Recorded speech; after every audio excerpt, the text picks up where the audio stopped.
The shadow-walking nun and mirror scene. Characters: Sister Irene, Taissa Farmiga. Setting: Monastery Chapel, candlelit halls. One of the earliest and most chilling scares occurs when Sister Irene explores a chapel late at night. The corridor is bathed in dim, wavering candlelight. Every shadow seems alive. She notices a tall, inhuman shadow gliding slowly behind the crucifix statue. As she follows, the camera hovers behind her, showing the shadow walking on the wall toward a mirror. Suddenly, in the mirror's reflection, a nun-shaped figure, Valak, appears standing right behind her. Turning around reveals nothing, but the camera cuts back to the mirror. This time, the nun raises a ghostly hand to Irene's shoulder before the glass shatters. The jarring jump scare, a banshee-like screech in shards of glass, showcases Corin Hardy's mastery of slow-burn tension escalating into sudden terror. 2. Corridor crosses and demonic apparitions. Characters: Sister Irene. Setting: cross-lined hallway. In another terrifying sequence, Irene walks through a narrow corridor lined with crosses. The lighting casts long, oppressive shadows. You hear subtle whispers and see the faint of rosary beads dropping.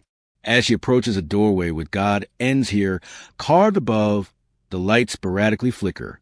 Suddenly, angry ghost nuns appear, some hanging themselves, others moving silently, and invisible hands violently snap a cross-shaped statue's head.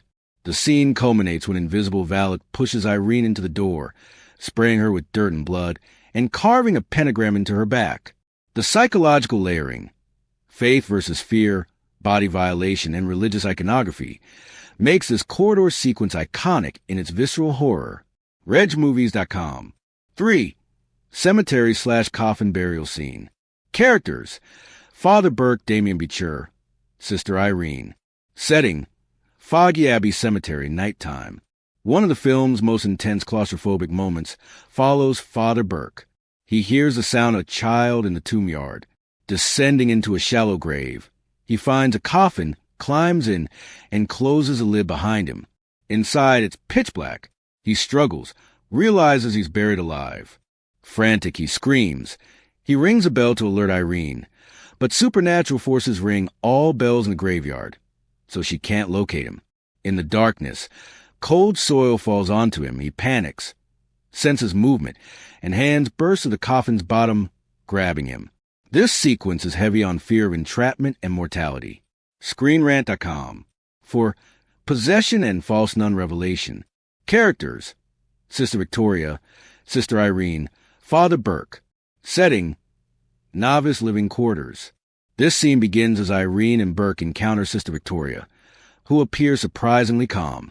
Later, she warns Irene that Sister Irene is lost. As Victoria tilts her head unnaturally and her candle flickers out, Father Burke pulls off her cloak, discovering it's empty beneath, only haunted air. Her skeletal hand rips his cloak as she vanishes. This strike of insanity moment turns a figure of trust into a vessel of terror. CinemaBlend.com. 5. Vision/dream sequence. Characters: Sister Irene. Setting: novitiate bedroom, nighttime. Irene awakens from sleep, her eyes rolling white, as she whispers, "Mary points the way." She experiences vivid hallucinations of a skinless body and hears the demon's voice repeating her line. A ghost nun silently prays in the corner. When she notices Irene, she whispers, "God save you," then hangs herself in the window, wielding taut tension and gothic eeriness. The interplay of dream, vision, and supernatural bleed into reality here, disorienting the viewer. RegMovies.com. 6. Tomb room with death masks. Characters: Sister Irene, Father Burke, Frenchie. Setting: Abbey Crypt. Our trio discovers a crypt where every buried nun's death mask molds their true faces, eerily modeled after the film crew. As they walk through, the masks loom blank and unnatural, haunting in their stillness. The slow camera pans and the mask's blank stares convey a sense of oppressive watchfulness. Even static imagery unsettles the viewer here. ScreenRant.com. 7. Papal blood ritual and drowning battle with Valak. Characters: Sister Irene, Father Burke, Frenchie Maurice. Setting: flooded catacombs beneath the abbey. In the film's climactic showdown, Irene follows her dream mantra. Mary points away to the hidden reliquary in the water-filled catacombs. Burke and Frenchie accompany her. The ritual vial containing the blood of Christ, a powerful weapon, is recovered. Valak attacks. They become separated. Irene is possessed briefly. Frenchie smears blood on her face to expel the demon. Burke is bitten in the eye by a spectral snake. Irene is dragged underwater. The tension builds underwater, punctuated by sudden ascents.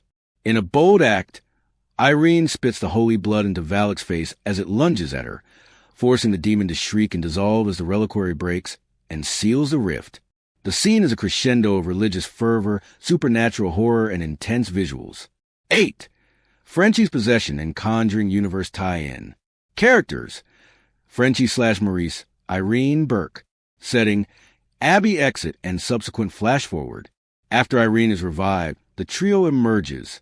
Believing Valak banished, they leave the Abbey. However, a close-up reveals a small inverted cross-shaped wound on Morris's neck, Valak's vessel. 20 years later, at a Warren's lecture, Ed and Lorraine reveal recordings from an exorcism tied to a Canadian farmer named Maurice Theriault. Frenchie, linking the nun directly to the Conjuring. This epilogue twist emphasizes that evil cannot be so easily sealed.